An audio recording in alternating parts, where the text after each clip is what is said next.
Fasting में फायदा क्या है ये जानेंगे तभी ना मजा आएगा। अब बिना फायदा का अगर फास्टिंग करोगे तो क्या मतलब है। मैं आपसे कहना चाहूंगा, अगर 10th रूल अगर कुछ है तो you must fix a particular matter. तार 10म नियम जदि कहबी उपवास काहेकि करिवे गोटे पर्टिकुलर उद्देश्य रे करिवे। ओके, उपवास रो विधि रो 10म विधि होची कोनोसी गोटे पर्टिकुलर उद्देश्य रे करिवे।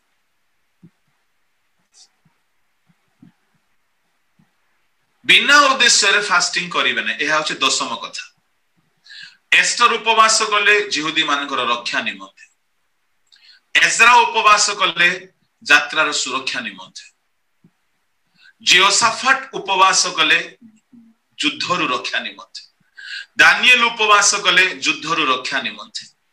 तो आपण उपवास करिवे गोटे स्वतंत्र उद्देश्य रे करिवे। शनिवार दिन आसला बोली गोटे बेला भोक रे रहिबे आ जलखिया खाइबे ने बाकी सब पिउथिबे तो किछि लाभ नै से उपवास।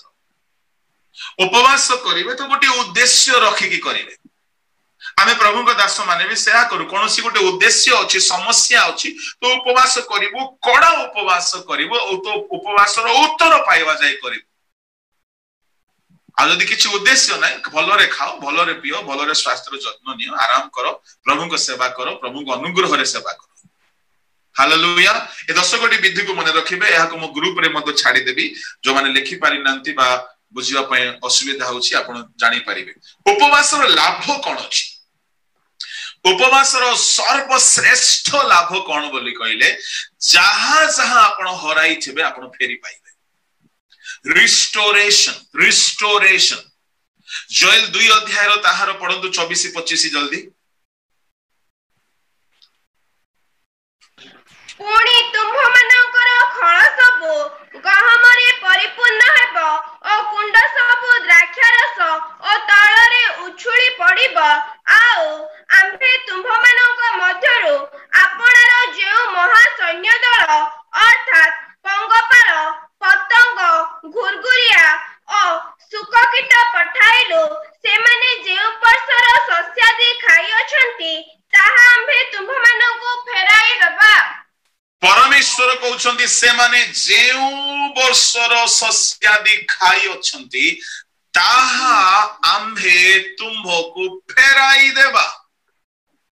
तामाने प्रिय भाई भणी माने उपवास करी कि फेरिले, अनुताप करी, मन परिवर्तन करी, रोदन करी, विलाप करी, सर्वांतकरण सहित संपूर्ण भावरे ईश्वर निकट को फेरिबा पाई उपवास करिवे।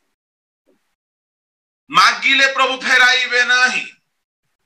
केही केही चाकरी हराई बसिछंती, केही के बिजनेस हराई बसिछंती, केही केही निज परिवार रो शांति हराई बसिछंती, परिवार रो आनंद हराई बसिछंती, केही के मिनिस्ट्री रो दान वरदान हराई बसिछंती, सैमसन परि अनॉइंटिंग हराई बसिछंती, केही केही आद्य प्रेम हराई बसिछंती, केही केही आउरी किछि किछि आशीर्वाद हराई बसचंती।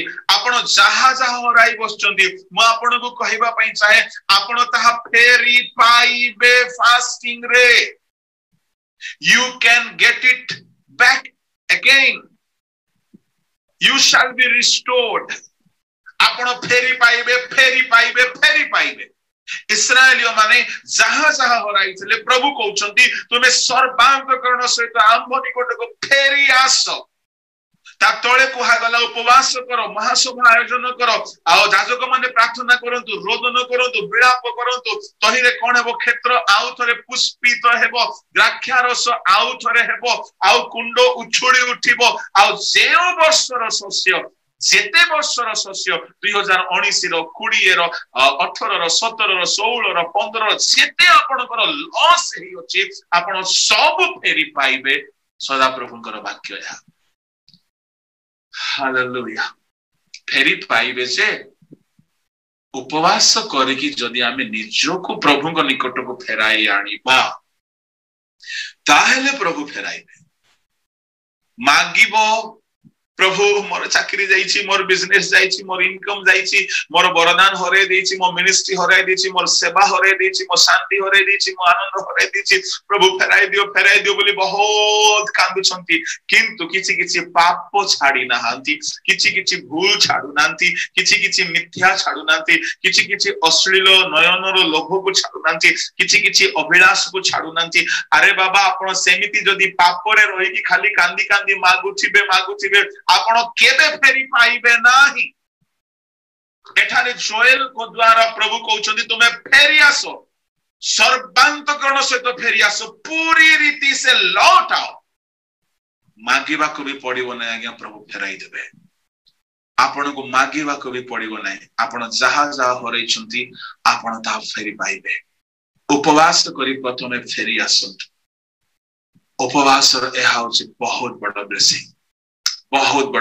आपण फेरी पाइबे जाइरस रो परिवार रे जाइरस रो कन्या को से माने फेरी पाइबे सामसन अनुताप कला तार बळ से फेरी पाइला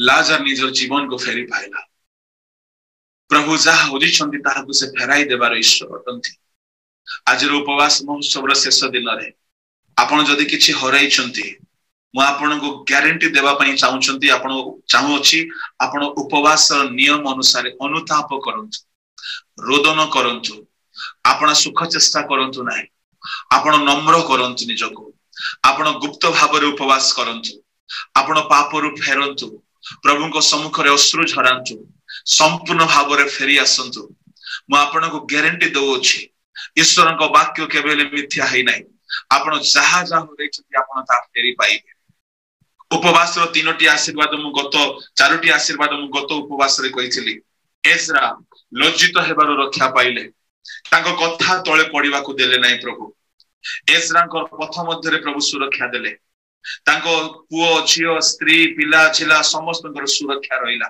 सदा प्रभु को हस्त को से माने देखिले एजरा को जीवन रे आने चारि गोटे महत आशीर्वाद देखिलु एजरा 8 अध्याय 21 22 23 रे तांको स्त्री माने तांको बालक बालिका माने सुरक्षित हेले मु आपन को कहिबा पई चाहे आपनकर बालक बालिका सुरक्षा चाहउछंती आपन उपवास करंतु खाली शनिवार आसी गले शुक्रवार आसी गले गोटे बेला न खाइ कि रहबा द्वारा किछि होबो नाही आपनकर बालक बालिका मान को पई स्वतंत्र भाव रे उपवास करंतु से मानकर चरित्र रक्षा निमंते से मानकर भविष्य सुरक्षा निमंते उपवास करंतु एजरा परी एजरा रो द्वितीय आशीर्वाद थला उपवास रे मो प्रिय ईश्वर को लोक माने से लज्जित हेबा को चाहू नथिले आपन को लागो छी आपन लज्जित हेबा स्थिति रे अछंती उपवास करंतु प्रभु लज्जा रो रक्षा करिवे एजरा को उपवास रो तृतीय आशीर्वाद थला तांकर कथा तळे पडिबा को प्रभु देले नाही से जो साक्ष्य देइथिले एजरा को उपवास रो चतुर्थ आशीर्वाद थला सदा प्रभु को हस्त रो सहाय्य पाइले जो हस्त पय असंभव किछि नाही प्रिय भाई भणी माने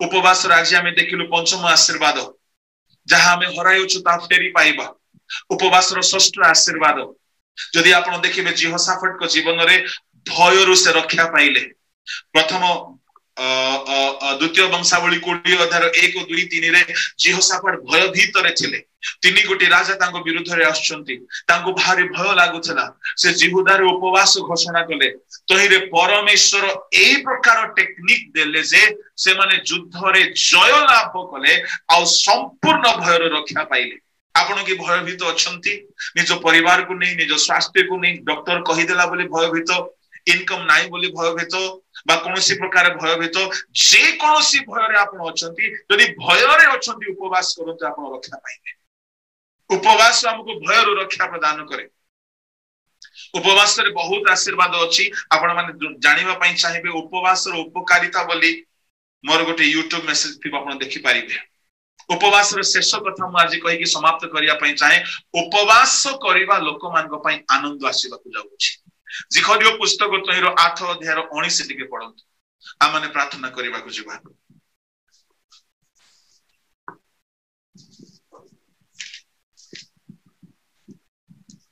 सदा प्रभुଙ୍କର ଏହି ବାକ୍ୟ ମୋ ନିକଟରେ ଉପସ୍ଥିତ ହେଲା ସୈନ୍ୟାଧିପତି ସଦା ପ୍ରଭୁ ଏହି କଥା କହନ୍ତି ଚତୁର୍ଥ ମାସର ଉପବାସ ଓ ପଞ୍ଚମ ମାସର ଉପବାସ ଓ ସପ୍ତମ ମାସର ଉପବାସ ଓ ଦଶମ ମାସର ଉପବାସ जिहुदा वंश प्रति आनंद और आह्लादजनक और आमोदजनक उत्सव हेब। एथिपाई तुम्हे माने सत्य और शांति भल पाओ। उपवास आनंदजनक हेब, उपवास आह्लादजनक हेब। चतुर्थ मासर, पंचम मासर, सप्तम मासर, दशम मासर उपवास केतेबेले आह्लादजनक हेब।